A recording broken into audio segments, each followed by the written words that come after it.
Greetings and welcome to Pickled Watermelon Rinds, a guilty pleasure podcast featuring Antie Joan and Auntie, providing our zesty and marginally mature take on current events, pop culture, and trends. Now we invite you to sit back, relax, and enjoy. Well, Merry Christmas, Auntie Joan. Merry Christmas, Auntie. How are you? I'm good, thanks. How about your own self? I'm well, thanks. You're welcome.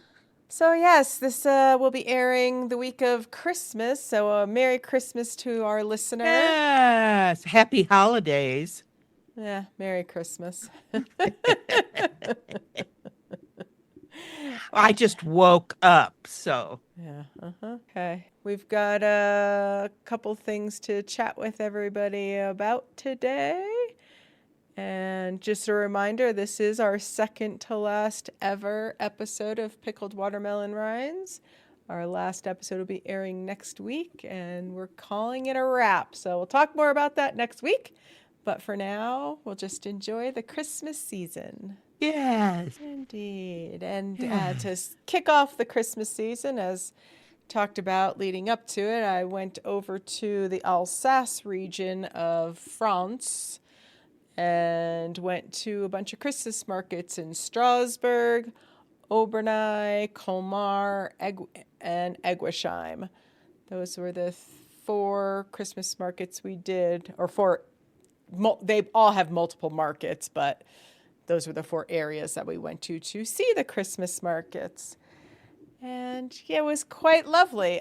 We flew into Frankfurt and took the train from Frankfurt, about a 2-hour train ride down to Strasbourg, where we made our home base at the Hotel Tandem. It was quite lovely. It was very environmentally conscious, although they did not have very many vegan options on their breakfast buffet that we paid money for, that I paid money for, that I didn't get to really have a whole lot at.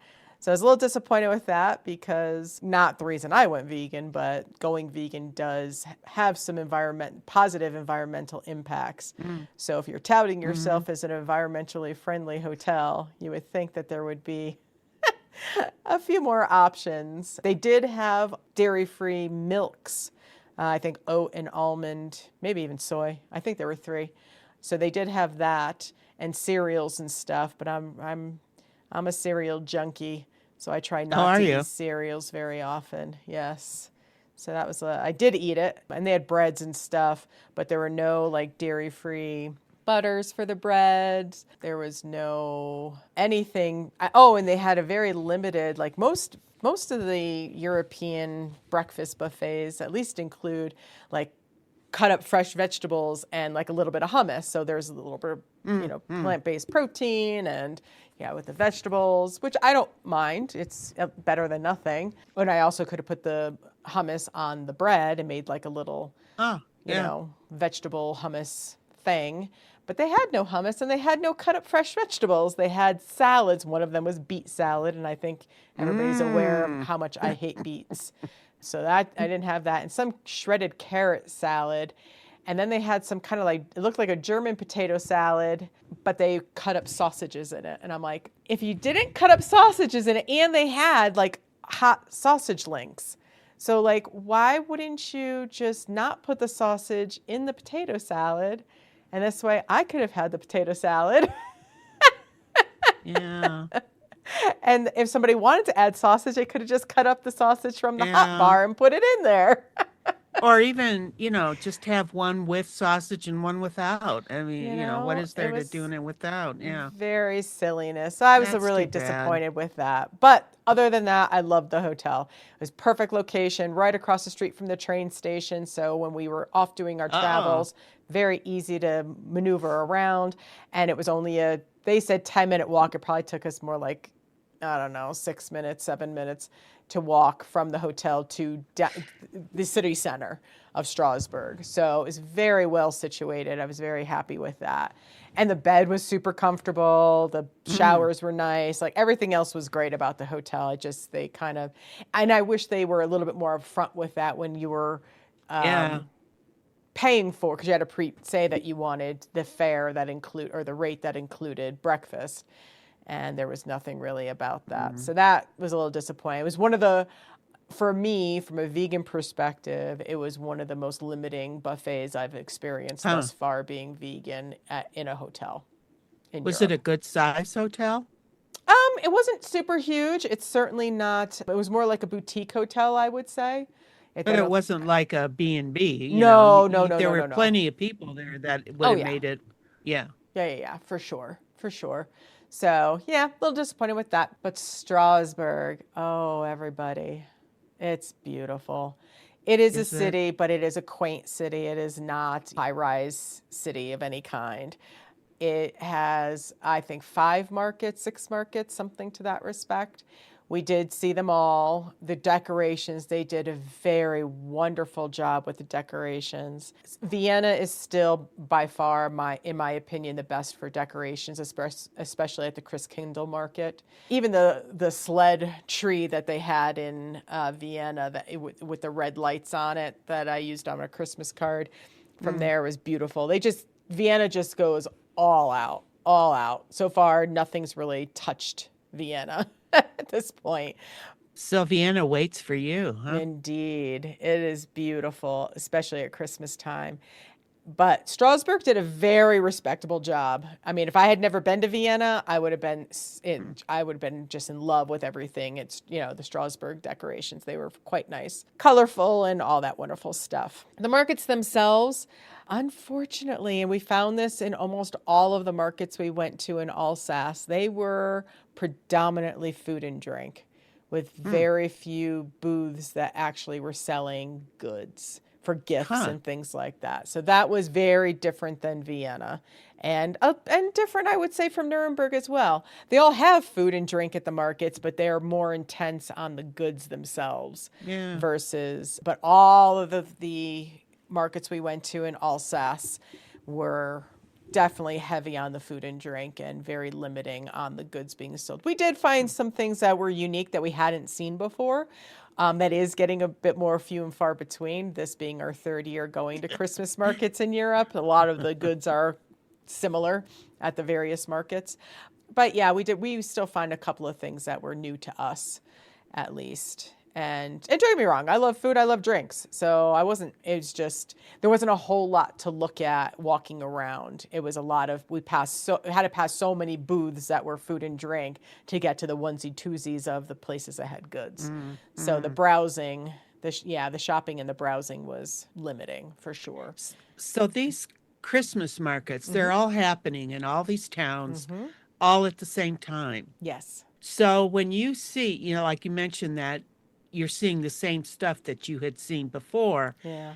Do you think they're like copying each other, or do you think these things are kind of like not mass produced? Some are mass produced. Yeah. For sure. Maybe they've learned over the years as to what sells. Yeah. And it is very touristy. I mean, they do get locals too. And that's probably why most of the places in France were gearing towards food and drink, because that's what the locals are really going for, let's be honest. Because I'm sure they've been to the markets many years, and the goods probably change a little bit, but not significantly.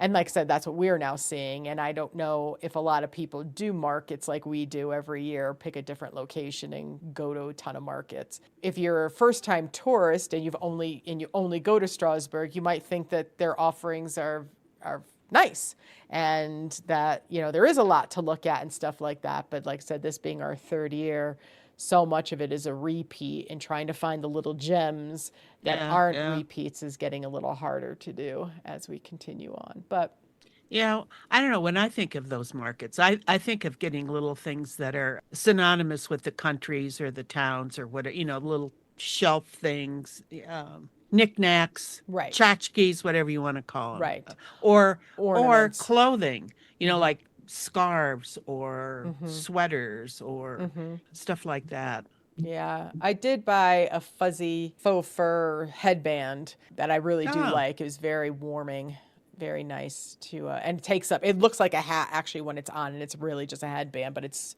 nice and wide like that. So, it's really just the back of your head that's exposed. And we had pretty decent weather, I have to say. So the first day, that Saturday, we basically went into Strasbourg. And actually the first night we got there, friends of mine who have a house in the Chamonix area of France met us there. And we walked around with them, and they had already been there, so they already had the lay of the land, which was kind of nice. And they already had specific things that they wanted to go to. So we didn't stay out too long. It was a very long travel day, so we just wanted to meet up with them. We grabbed food once we settled into the hotel, and then we met up with them. And then we stayed out probably only until about, I don't even know if we made it till 7:00, to be honest with you, at night, and we bagged it. And they were heading back the next day, so it was just a quick little hello, how's everybody doing kind of thing, and going around. But we did go see a little concert of these 3 women who harmonized very well, and they were doing more like 1950s theme, very classic Christmas music, and their outfits were beautiful, and they sang really well and harmonized really well. They only sang, I think, 2 songs in French, and the rest were all in English. So that was a fun little thing. We wouldn't even have known about it. And the friend that has a house in France, we went with them, and I'm glad we did. At first, because we were like, ugh, we don't want to go to that.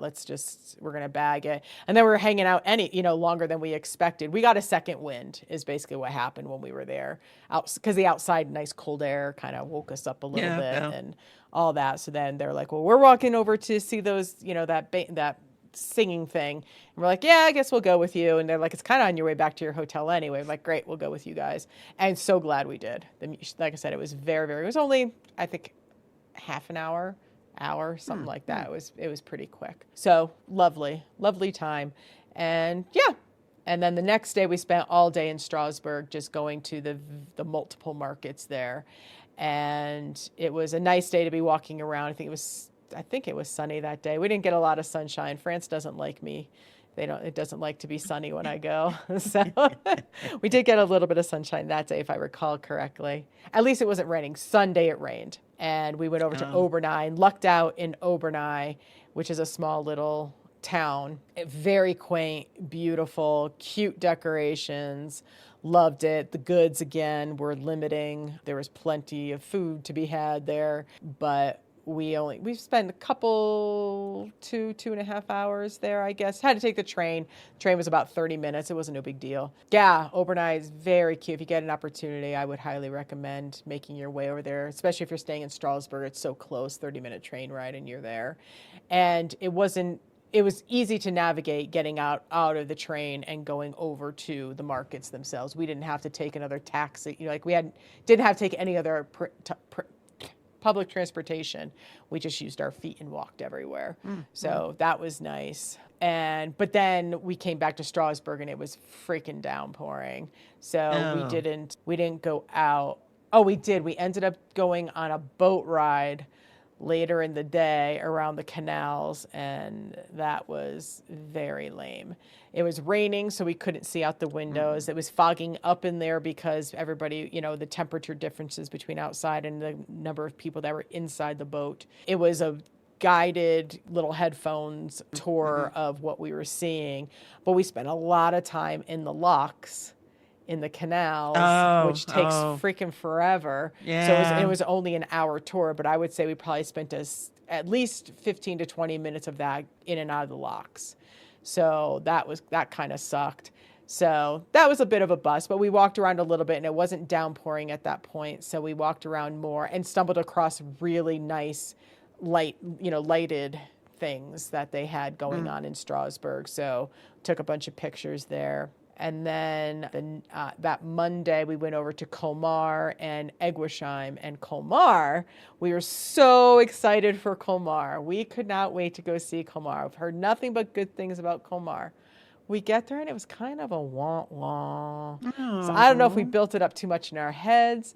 It just wasn't like Obernai just had that quintessential gingerbready kind of look to their buildings and, and all these wonderful decorations. And Colmar had decorations, don't get me wrong, but they weren't anything you're like, oh my God, that's so cool. It was like, oh yeah, here's some decorations, we'll take some pictures. They had a sign that said Colmar, we took our pictures underneath that. But it was mostly, again, food and drink, and we really weren't there for that. So we ended up taking a Uber over to Eguisheim, which was only like a 15-minute drive. And Eguisheim was very quintessential, quaint, beautiful little town and had lots of cool decorations. And we took lots of pictures there. So Eguisheim is definitely worth it. And there's supposedly a shuttle that can take you between Colmar and Eguisheim. Everything we saw said it was sold out. So that's why thankfully Auntie Bethy decided to check and see what it would take to get an Uber. And it was like a 15-minute Uber ride for like, I forget, $20 or something, $25. We're like, sold. Yeah. Which was quite nice. And we were able to get one to come back. And we were in a bit of traffic coming back, but it was nice. And we went back to Colmar and took the train back. So Colmar is, again, about 30 minutes from Strasbourg, very easy to get to. And like I say, getting over to Eguisheim, you can either try and take that shuttle bus if you can get on it between Colmar and Eguisheim, or just pony up the dollars and use Uber. And it's pretty easy to get there. Then the next day we were back go ahead. So there wasn't any residual snow or anything, so No. it didn't look Christmassy or festive that way. No, this was the first Christmas market we got zero snow when we were there. They did get snow the week before we arrived, but it was all gone by the time we got there. So no, we saw no snow, no light little snow just to make it festive and fun all that. Yeah. No. But it did say overcast most of the time, so it it wasn't pure sunshine either. And the temperatures were in the 40s. It wasn't terrible. Easy to walk around, so not too hot, not too cold. Yeah. Pretty easy to walk around. It was just that one rain day that sucked a little bit. Yeah. But other than that, it was good. And then over to back to Frankfurt, because we were flying in and out of Frankfurt. So we took the train back up and went to the Frankfurt Christmas markets that night. And very nice. Frankfurt was absolutely worth going to their Christmas markets. I would do it again. We didn't see all of it.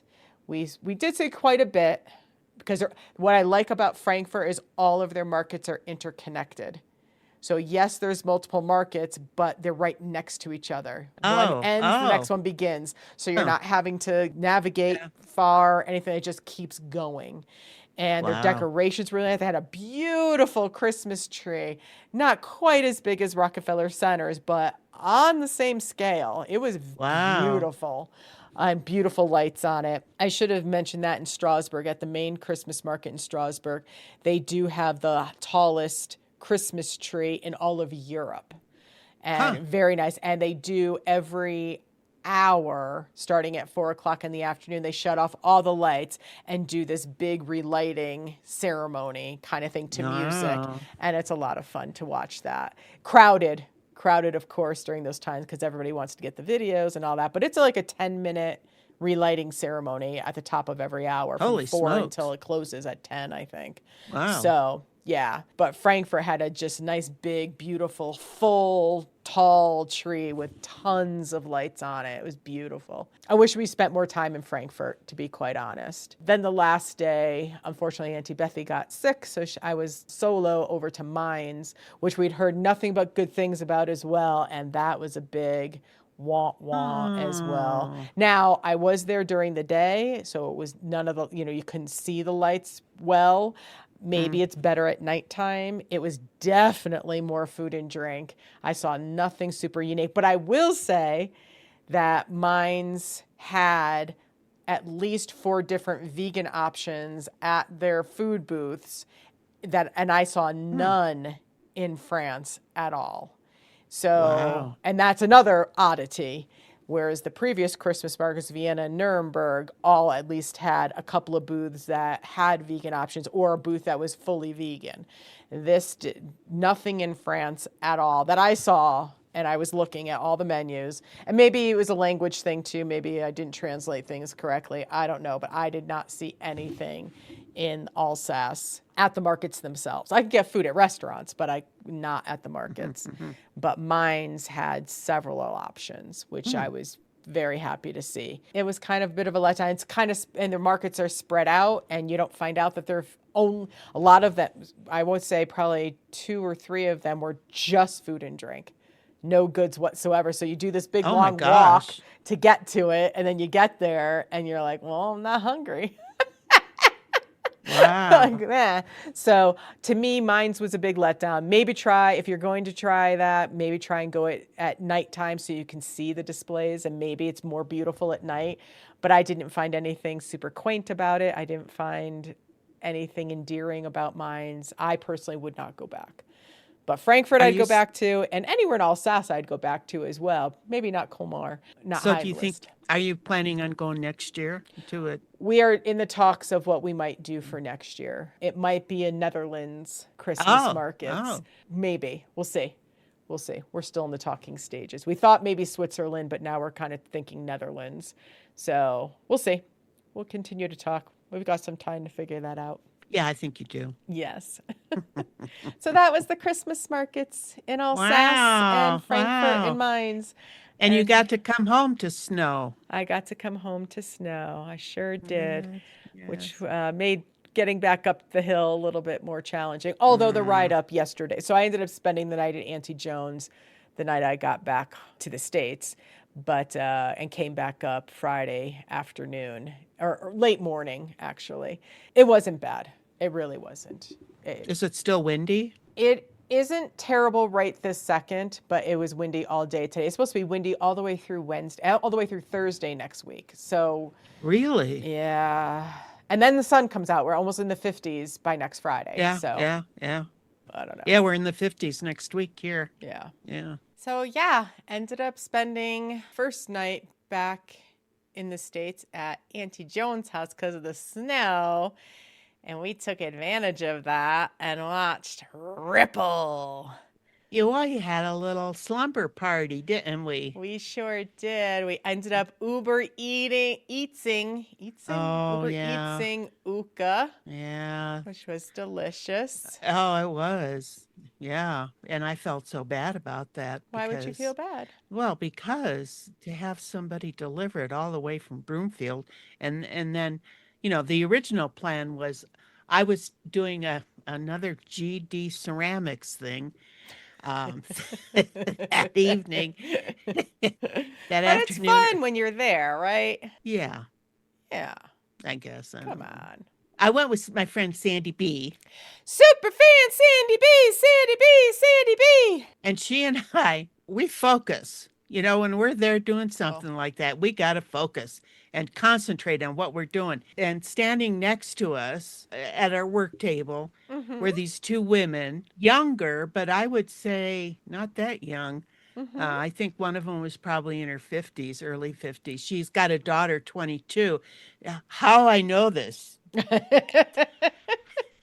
Sounds like they were chatty Cathy's next to you. Oh, my goodness. We all know how Auntie Joan loves the chatty Cathy's. And so does Sandy B. Really? We're on the same wavelength as far as that goes. But yeah, so listen, you'd be impressed with this lady's daughter, though. She's 22, her daughter. Let's see. I'm not sure if she actually graduated. Yes, she did. She graduated from CSU, but I think she's doing like graduate stuff. But she decided to take at least a year off. She's been traveling all over the place. She went to Indonesia. She went to Thailand. She went to Europe. She's in Australia, New Zealand. I mean, holy smokes. Nice. Yeah. And I guess she can even do some work remotely. I mean, she's doing something through CSU, and she can work part-time or something remotely. It's wow. I mean, this stuff was never even seed of possibility back in the day, It was like you get out, you either go to college, you get a job. Yeah. And decent people got married, had children, made a home, and everything. Some of us didn't have children, still didn't do the traveling because we had four-legged children that Mm-hmm. ended up, yeah, costing us. So anyway, they were, oh my God, from the time we got up and started working, they did not stop. Next to them was a table of six women. Two of them were the instructors. Mm-hmm. And I mean, they constantly, yeah, they were chatting all the time, constantly.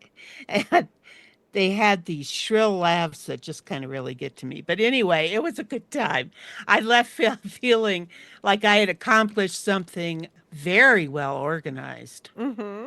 I mean, they had everything we would need right there already measured out already. It was quite impressive, actually. Mm-hmm. So, Nice. yeah, I mean, I would go back and do some other stuff there, but they're kind of limited as far as when you can go and work on stuff. So, anyway, You didn't seem super exhausted like you talked about when you would go to the other stuff. to honest, well, I mean, it was an hour and a half, hour 45 minutes. So we had to, or like when I've gone to the other ones at Anna's, it was hours. Right. And yeah, and it seemed like this place these women were so organized that you didn't have to ask many questions. You just kind of they told you what to do and you just go and do it. And yeah, we'll Mm-hmm. see. Yeah.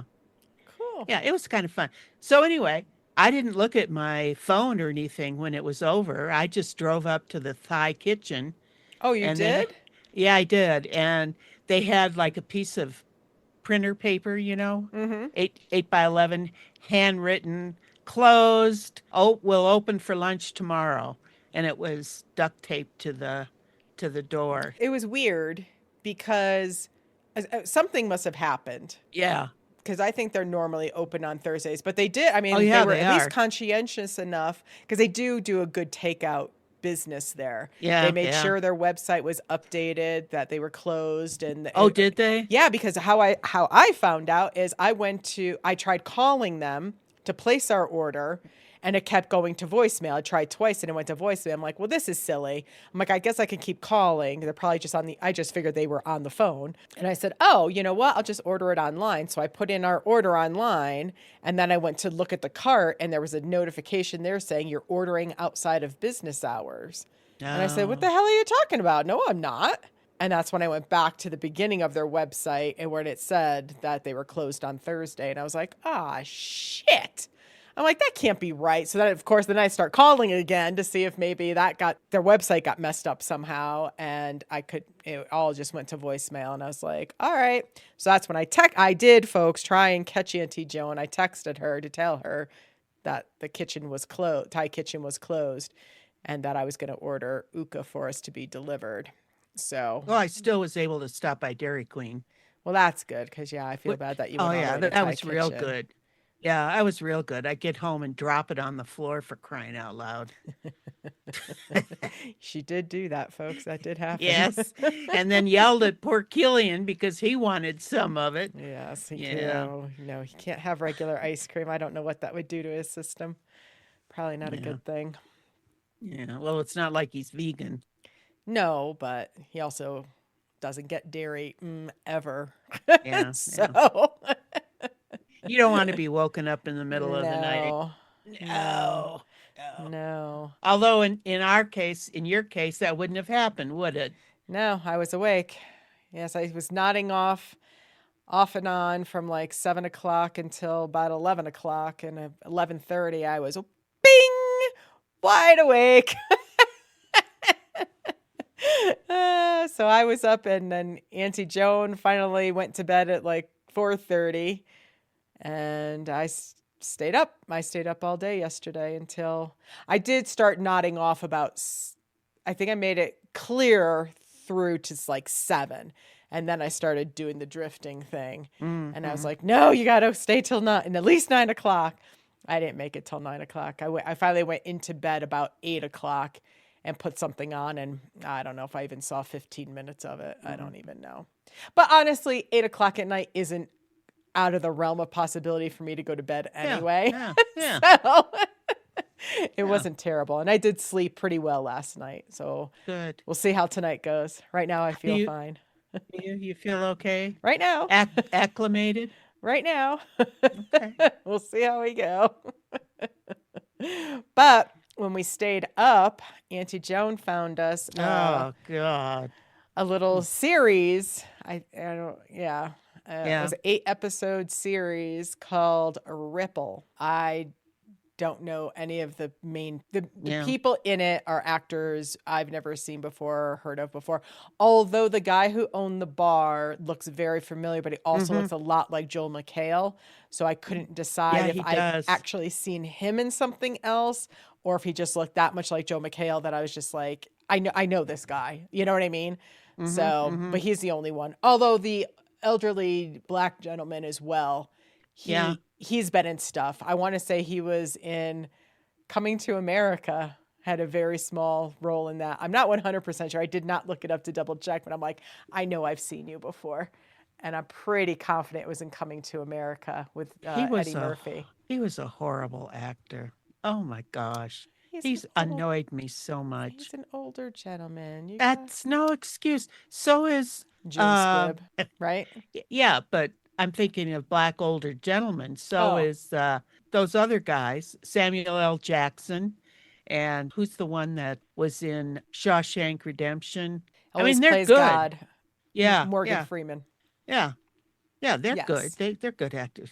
This guy was he Yes, annoyed but hell nobody out of me. but nobody in that show was a well-known act. You know what I mean? Like these are all B actors for sure. I guess the one that played Aria was the voice or something in Lilo and Stitch. I mean, I did look some of them up, and they have been in other things, but nothing I ever watched. You know, yeah, So the premise of Ripple was basically how interconnected people really are, and that even though the world is vast, it can feel very small at times based on how interconnected people can be and all that. So the underlying story or the underlying messaging, I think, was nice, but Auntie Joan hates nice. So I do. I just she didn't really like the series. I didn't love it or hate it. It was just kind of there for me. And keep in mind, folks, again, I ended up staying up all night. So there's that too. And I did not a little bit in this, not terribly, little cat naps, 5 minutes here, 10 minutes there, whatever. So it wasn't completely straight through, but. You know what we forgot to do? What's that? Is drink. We forgot to drink. We didn't drink. No. No, back from the trip. Daily drinking is over for a while. But we still laughed silly at some things, so we didn't need it. And to be fair, there were some funny things in the show they were trying to be funny. So I give them that. It wasn't just a straight up serious thing. They had a lot of silliness in it as well. So now I looked online at the reviews and stuff. There were some nice things said about this. So, I mean, it would probably it was originally made for Hallmark. And I guessed that right away. This looks like a Hallmark show. But it wasn't the typical religious. And there were girl. There was a little bit of religion in there, but for the most part, it was not. And that's where I find Hallmark goes a little over the top, is that it's highly religious undertones. Really? Throughout. I find. I don't watch them. I don't get the Hallmark Channel anymore, so it's been a long time, but that's how I remember them. I think I think of the young woman comes back to her hometown and meets the guy. That's what I think. That just I'm so sick of those. Yes, but that's not what this was. No. So it had lots of different stories going on, and everybody ended up being connected in some way, which was, I thought they did a pretty decent job with that, I have to say. Some of it was predictable. Auntie Joan called out quite a few things. And like the golf ball. Yep, that's right. It's a little bit heartwarming. There is a sad story mixed in there too. There's cancers involved. somebody dying and multiple people dying. So it's Yeah, that's true. but overall, I mean, from a high level, I would say it is worth a watch. They kind of inspire hope and Yes. warmth. And I mean, so, if you're looking for something to watch over the holidays and you like that kind of stuff, Yeah. it might be worth watching. Yeah. Yeah. It kept us going, didn't it? It did. Ended up, watching it till the end. And then I watched the last few episodes last night. And then I went back and watched the first one partway through to see just how they all kind of came into each other because I didn't catch all those the first time through. So, yeah. Not the best thing you'll ever see in your life, but it's entertaining. You'll like some of the characters. There's so many of them. You'll like them. And again, I thought they also did a very good job of, even though there were so many characters, you knew who everybody was. I never felt, for like brief moments, like, now, where's that person coming from? And then the next scene, they would tell, they would show you the back history or whatever. You're like, oh. So they really did a good job of making sure you weren't lost. Yeah. Because there were quite a few characters in it. Some very main ones as well that they definitely repeat, but there's a lot of peripheral characters as well. So, but yeah, I felt like they did a good job stringing it all together. Yeah, I did. Creating the ripple effect. So they did good, I thought. And Killian slept through all of it. So, speaking of Killian, the day before you came back, yes, I took out my Dyson and sucked up his hair that had been deposited, in the hallway, in the living room and stuff. And then, of course, when you got back the next day, there was already some again, but neither here nor there. His hair is coming. It's just like appearing out of nowhere now. So there's some in my office here. I noticed big clumps of it. Where'd that come from? That's him just leaving his artifacts so you remember him and miss him. Yes. Yes. That's my boy. But I have to say, I dig this time of year because when I left your house, I was like, I should probably grab some cash. I did fill up my car and I was like, I should probably hit the grocery store. I really don't want to. I was like, oh my God, it's the time of year where Killian can totally stay in the car. Oh. This is awesome. So we did all of those things on the way back up. And it worked out. I mean, I didn't do a huge grocery shopping. It's mostly vegetables. I just wanted to get some staples and bring that back up so I didn't have to think about it. Well, because I knew this weekend was going to be a little sketchy weather-wise. And I prefer not to drive if I don't have to. And right now, I don't think I have to. So you have enough to hold you over. Yes. Plus, I had all those soups that I made frozen. So I did take out right. some vegetable soup and had that today. And it's good stuff. Speaking of soups. Oh, yeah. Antie Joan. I made a split pea soup. And I'm telling you, it still is really good. I froze some of that too. But I'm just really impressed with this one. Nice. I've made some the last couple times I've made it. It was, I don't know. So this time I thought I'll be a little more careful because usually I just throw stuff in. So I didn't use as much water as I usually use. I think I used 10 cups of water. In the last few times I've made it, when I go, I get the bone from Honey Baked Hams. Right. And the last few times I've picked up their pea soup mix with the peas in it. And they have got other seasoning in it too. Oh. And this time I didn't use that. I just used straight split peas and I put in my own. I got a recipe from somewhere for what spices and stuff to put in. And awesome. It's good. Awesome sauce. Matter of fact, when we get off here, I think I'll have some. Awesome. Yeah. Very cool. Yes. So what kind of soups are you having? Well, I had vegetable barley soup today.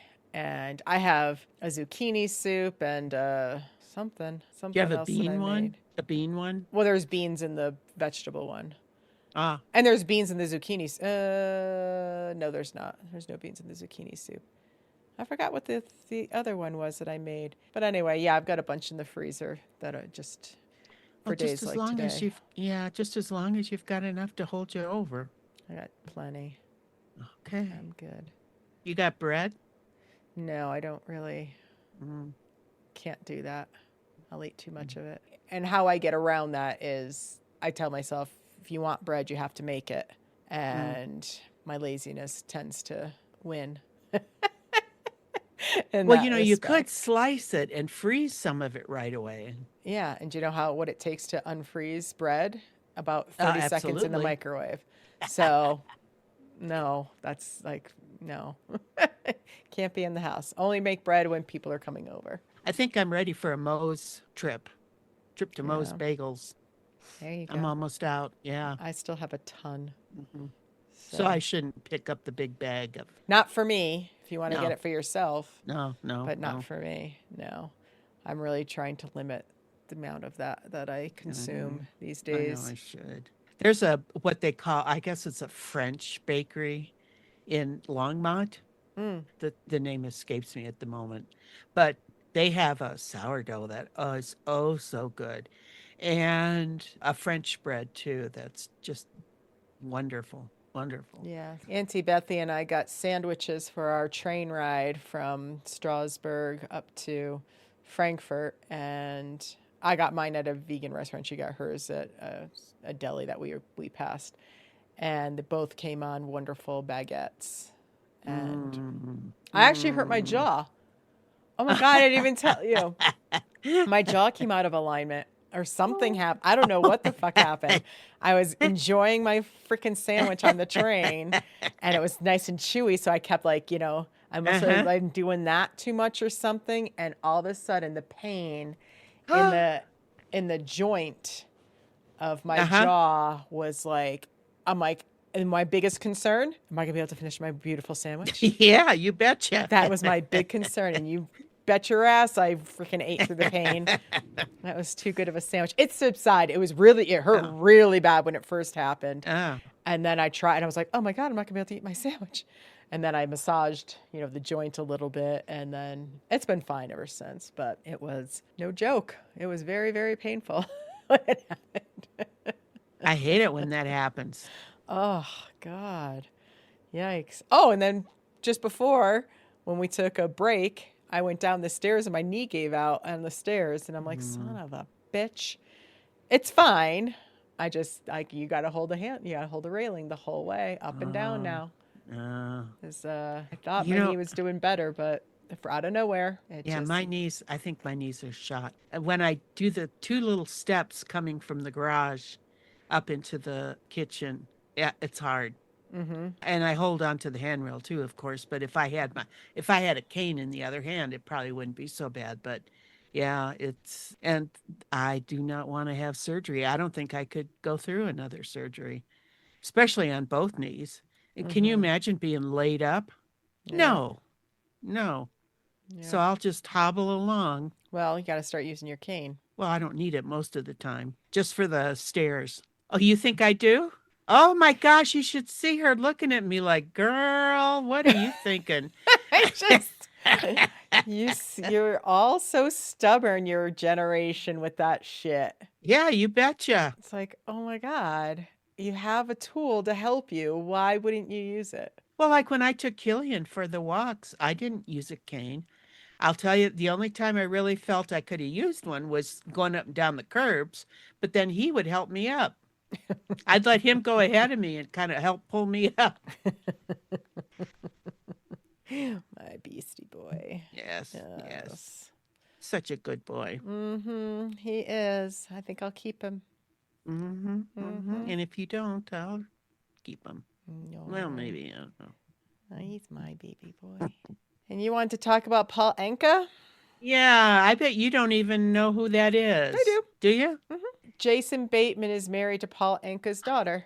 That's right. That's right. I saw that. And he introduces Does he? yeah, yeah. I'm thinking, why is he talking about? Yeah. And I mean, they don't mention it at all in the documentary. Oh. I had to look it up and find that out. Mm-hmm. But yeah, I was never a fan of Paul Anka's. Mm-hmm. He wrote a lot of songs that other He people made did. super famous.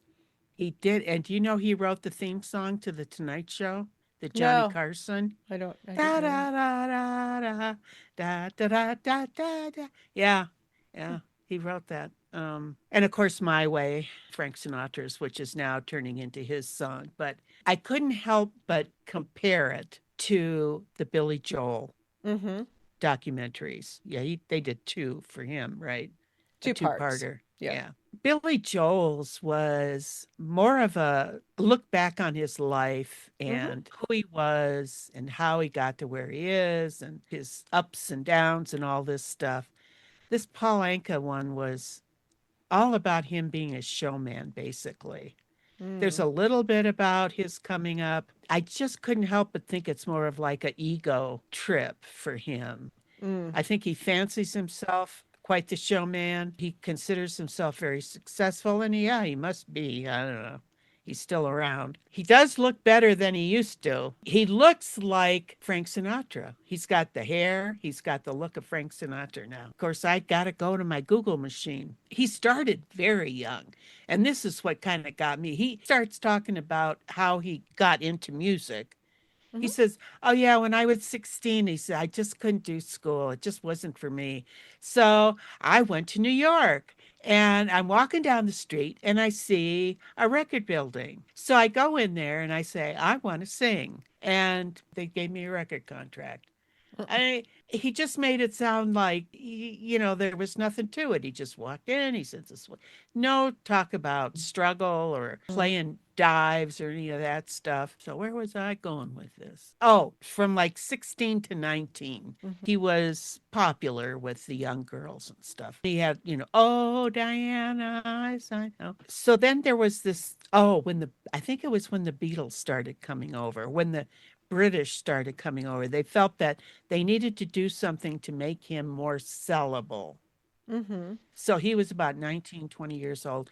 They had his producers or agent or manager, whatever, had him get a nose job, Mm. which I mean, is kind of like unheard of back then, especially at that age. Well, I mean, it's paid off. He looks much better without that nose that he had as a kid, but it's just kind of interesting that they actually went that far and did that to him at Yeah. that age. He talked about hooking up with the Rat Pack and how he idolized them, and they let him kind of go along with them and becoming a Las Vegas regular and writing songs. And he basically thinks that the fact that he was a songwriter kind of saved his career and kept him viable. So Mm-hmm. he's still around. Of course, he's got a youngish girlfriend now, three marriages. One of them he had three or four girls with. And that one lasted quite a while, like 30 years or something. Hmm. And then the next two just kind of came and went. That almost sounds like Billy Joel, but but you compare the two, Billy Joel's documentary with Paul Anka's, and Paul's is just more of a big ego trip, I think. Mm-hmm. Yeah, he was a guest on Smartless again because of Mm, the Jason mm, Bateman connection. I thought he came across very egotistical on that yeah, as yeah. well. Yeah. He's got a good hairline. I mean, the guy's like 81, something like that. Mm-hmm. He looks good, but I just wonder how much of it is makeup and Right. plastic surgery and hair plugs and all that stuff. Right. Okay. And where can people watch Paul Anka his way? Oh, well, I think it's on Netflix. Okay. I don't know. If it's not, just Google it. You'll Gotcha. find it Okay. if you want to watch it. Okay. And if anybody wanted to watch Ripple, that was also on the Netflix. Mm-hmm. Mm-hmm. Cool. All right, So, Auntie Joan. yeah. What else you Yeah. got? Well, it's almost Christmas. It is. So Merry Christmas. Happy holidays, everybody. Indeed. Enjoy yourselves. Life is short. Have Yeah. fun. Ain't it the truth? Yes. All right, then. I think that wraps it for yet another wonderful Pickled Watermelon Rinds episode. Again, second to last one. This is Auntie signing off. And Auntie Joan saying, bye-bye now. We thank you for listening, and remember, when life eats away at your core, make pickled watermelon rinds.